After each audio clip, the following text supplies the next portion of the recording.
vocês, professora Vê aqui, e hoje eu vim falar de um tema que me pediram muito lá no Instagram, então se você ainda não me segue, já me segue lá, vou deixar aqui na descrição o link, e também me segue lá no TikTok que eu posto vários vídeos do meu dia a dia em sala de aula. Então agora bora lá conversar. Hoje nós vamos falar sobre como fazer para que a minha turma fique mais calma, para que eu consiga manter uma organização. Ah, Verônica, minha turma é muito bagunceira, é muito agitada, eu não consigo dar aula. Então vamos falar sobre isso. Gente, eu vou compartilhar com vocês algumas das estratégias que eu uso desde que eu comecei a dar aula lá em 2012 e que sempre funcionaram para mim. Eu sei que tem algumas turmas que elas são muito desafiadoras, principalmente quando as turmas são numerosas, aí fica ainda um pouco mais difícil, mas tem algumas coisinhas que a gente pode fazer no dia a dia que eu acredito que ajudem bastante. Então, assim, a primeira coisa que eu faço, eu já começo o ano, gente, obstinada nisso, porque eu sou aquele tipo de professora que precisa trabalhar com uma sala organizada. Eu não consigo trabalhar com sala barulhenta, sabe? Que as crianças levantam e fica aquela loucura. Eu sei que tem professoras que não ligam e tá tudo certo. A gente tem que ver cada um como que gosta de trabalhar. Mas eu realmente não consigo, isso me desorganiza. Eu preciso ali de uma organização. Então, eu já começo o ano pensando nas estratégias. Assim que eu conheço a turma, eu já vou ali vendo o que eu vou fazer. Primeira coisa, gente, combinados. Combinados da turma e as regras. Muito importante falar sobre isso, porque a gente tem combinados, que é aquilo que é negociável, que é muito importante que você faça junto com os seus alunos. Não traga os combinados já prontos, colhe na parede e fala, olha gente, esses são os combinados. Porque aí não deixa de ser combinado. Combinado, ele é algo que é para ser realmente feito em conjunto, para ser negociado ali com as crianças.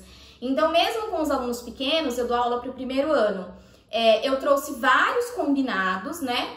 E aí eu fui discutindo com eles, conversando com eles. Vocês acham que esse combinado é necessário? Ah, eu acho que sim, professora. Ah, eu acho que não. Por que que não? Ah, porque, por exemplo, bater no amigo. Nós não somos bebês, a gente não vai bater um no outro. Ah, porque isso eu acho que não precisa.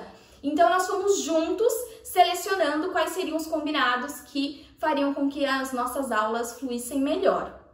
Segunda coisa, as regras, gente, porque todo ambiente tem regras. E a diferença das regras é exatamente isso, é que não é negociável. É algo que faz parte, né, dali de um ambiente para alguma coisa. Tem um motivo, uma razão daquela regra. E é aí que tá.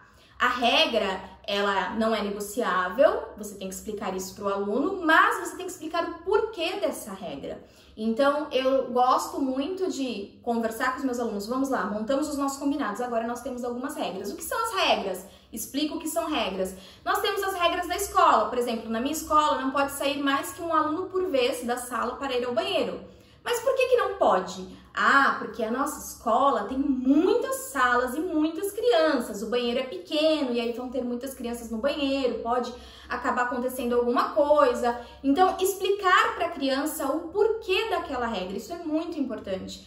Porque a gente sabe que nós adultos temos dificuldades em lidar com regras. Imagina para as crianças, para eles entenderem isso. E sem saber o porquê, aí fica mais sem sentido ainda para eles, né? E eu tenho as minhas regras da sala, que também não são ali negociáveis, que são importantes para o bom andamento da minha aula. Então, por exemplo, na hora que eu estou explicando, para tirar dúvidas ou quando eu pergunto alguma coisa, não é para todo mundo falar ao mesmo tempo. Levanta a mão. E só levanta a mão. Não é eu. Não, levanta a mão e espera. E aí eu vou escolhendo os alunos. Por quê? Porque eu sei que se eu deixar aberto, já vira bagunça. Porque aí todo mundo quer falar ao mesmo tempo e aí começa aquela gritaria e aí você já perde ali aquele momento de concentração que você tinha na atividade. Então essa é uma regra minha, eles sabem que para falar na hora da explicação eles precisam levantar a mão e aguardar a sua vez.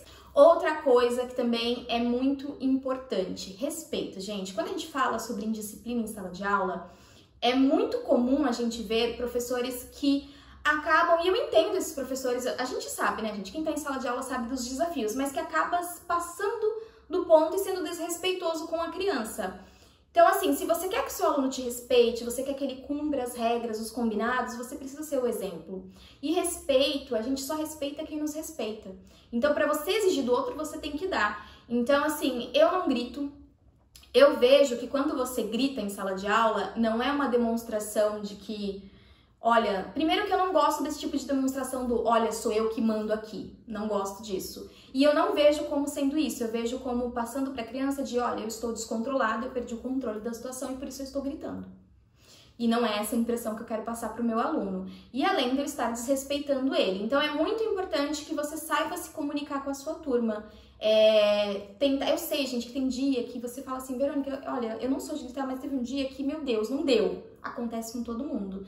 Mas eu acho que assim como quando a criança faz algo de errado, você pede para ela se desculpar, você também pode ir se desculpar com a sua turma. Falar, olha, gente, esse dia aconteceu isso e isso, a professora não conseguiu lidar, acabei gritando, me desculpem. Eu acho muito importante que a criança veja que você respeita ela. E aí eu parto do ponto de que não é você ser a professora mais legal do mundo que fala assim pra tudo. Pelo contrário, gente, eu sou a professora mais chata. Eu sou aquela professora que tá lá o tempo inteiro, que não desiste nunca, tá sentada. Aí eles começam, gente, agora é aula de matemática, precisa se concentrar, vamos baixar o volume. Gente, vamos baixar o volume. E eu vou repetindo, e eu vou falando. Ó, fulano levantou, senta. Fulano levantou de novo, eu vou até a mesa dele. Eu pedi pra você sentar, por que que você não sentou? Lembra da Super Nani? Baixar ali, na altura do aluno, olho no olho, pra você mostrar que você não tá numa posição de superioridade a ele, né, falando de cima. Não, você tá ali pra olhar no olho dele, de igual pra igual, e falar, olha, por que que você não tá cumprindo com isso? Perguntar também, por que que você tá fazendo isso? Você não entende? Explica o combinado novamente, você tá levantando na hora da atividade, por que que não pode levantar na hora da atividade? Você lembra do nosso combinado? Ah, você não lembra? Então vamos lá, eu vou te lembrar. Não pode levantar, porque você precisa de concentração, você precisa fazer sua atividade, não pode atrapalhar as outras crianças, enfim. Acho que deu pra entender, né? Então, é importante isso. E às vezes, gente, sabe aquela... Eu acho que aqui todo mundo já deve ter passado por isso. Num shopping, numa festa de aniversário, num mercado, que você vê aquela mãe que ela tá sentada em algum canto e a criança tá lá tacando terror e a mãe fica, fulano, sai daí, fulano. Aí você fala, meu Deus, mas por que que ela não levanta e não vai lá falar com a criança? Eu acho que vocês já devem ter passado por uma situação assim, mesmo quem é mãe, né? Mesmo quem é mãe, porque a gente paga a língua. É a mesma coisa com as crianças. Não adianta você ficar lá da sua mesa, fulano senta, fulano senta. Levanta, vai lá. Fulano, você vai sentar, porque agora é hora da atividade, você não vai sentar? Ah, então tá bom, então senta. São pequenas ações, gente, que pode parecer besteira, mas fazem muita diferença. Outra coisa que eu faço, que é bem importante, principalmente se você tem criança, uma turma muito numerosa e agitada, isso vai ser bem bacana para eles. Porque às vezes as crianças não têm noção do qual volume tem que ser a voz deles para que seja, né, não fique aquela bagunça, aquele barulhão durante a aula. Porque, gente, a gente não vai querer que as crianças fiquem caladas a aula inteira. Isso também, né, não, ninguém fica. Mas, né, quando tem muita criança, às vezes um pouquinho mais alto que eles falam, já parece que, nossa, tá uma zona. Então, o que que eu faço? Os meus alunos, quando a gente vai pro intervalo, né, quando a gente volta, me comentem aqui se os de vocês também são assim. Gente, eles voltam recarregados, assim, eles voltam assim, tipo, loucura, loucura. Eles voltam assim, energizados. E o meu recreio, ele é o primeiro recreio. Ele é o primeiro. Então, quando a gente chega na sala, ele só dá tempo deles fazerem um cabeçalho lá e ir pro recreio. Então, quando volta, é que realmente nós vamos começar a atividade. Então, é quando eu preciso que eles estejam o quê? Calmos e concentrados, e é o oposto, eles não estão. E aí, o que que eu faço? A gente tem um combinado do minuto do silêncio. Eu pego o meu celular, tá? No celular, não coloco em caixinha de som, porque tem que ser um som que eles consigam ouvir, se estiverem em silêncio, cata a dica, mas que não dê pra ouvir caso eles elevem a voz, porque se você colocar num som muito alto, eles vão competir ali com o som. Então, eu coloco no celular, eu tenho uma playlist de músicas infantis, uma música tranquila, aquarela, o caderno, uma música assim nessa vibe mais tranquila. E aí eu falo pra eles, gente, agora é o minuto do silêncio, nós vamos começar a atividade, eu quero escutar a música. Então eles sabem que o parâmetro ali do que eles podem falar é até onde nós estamos escutando a música. Quando eles começam a falar um pouco mais alto, gente, eu não tô escutando a música. Aí eles já baixam um pouco o volume. Então eles têm um parâmetro ali pra saber. E isso vai fazendo com que eles entendam. Tipo, olha, se a gente falar assim, tá muito alto. Se a gente falar assim, dá pra conversar na sala. E aí, mesmo sem o celular depois, isso vai ajudar na hora que você pedir silêncio. Você fala, gente, baixa um pouquinho, tá muito alto. Porque eles já vão começar a entender aí como que é isso. Uma outra coisa que era pra eu ter falado no início, mas eu lembrei agora. Rotina. Tenha uma rotina com os seus alunos. Gente, isso é muito importante, desde o início do ano. Por quê? Quando o aluno ele chega na escola e ele não sabe o que vai acontecer, e cada dia acontece uma coisa diferente, ele chega o quê? Ansioso.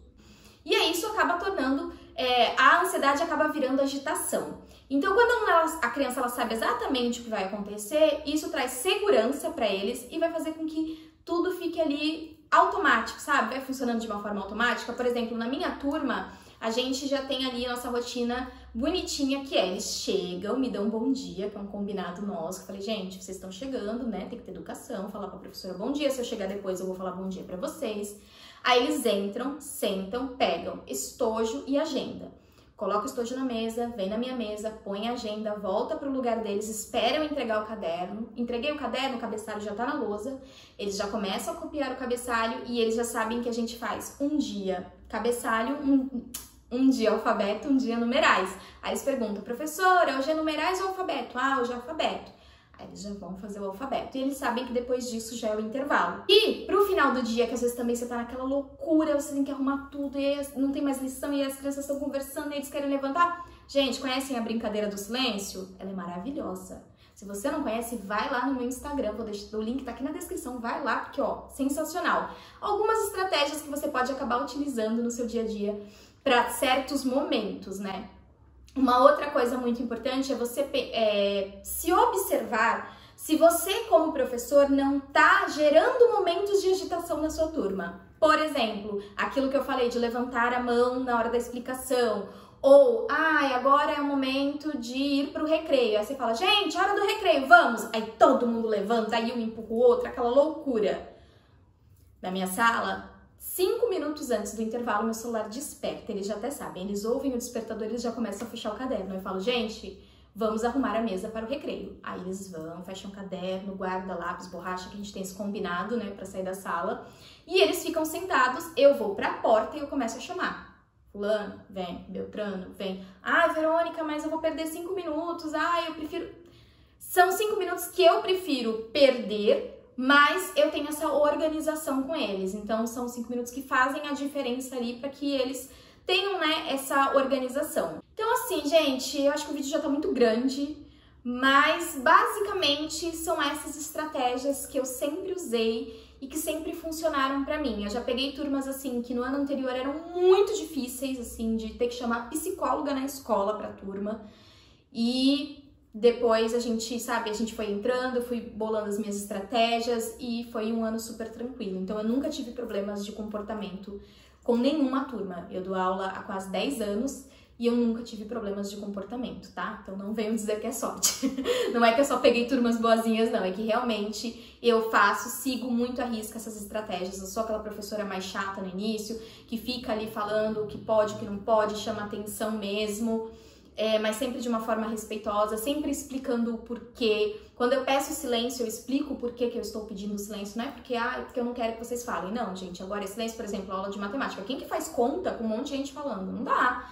Então, são essas coisas, assim, essas pequenas coisas que fazem muita diferença. Bom, gente, espero que alguma dessas dicas possa ajudar quem aí esteja precisando. Se você tem alguma outra dica que possa ajudar essas professoras aí que estão aflitas com essa situação, deixa aqui nos comentários as suas dicas. Se de alguma forma esse vídeo te ajudou ou você acha que vai te ajudar, deixa um like aqui no vídeo. Se inscreve no canal se você ainda não é inscrito. E é isso, gente. Um beijo e até a próxima. Tchau!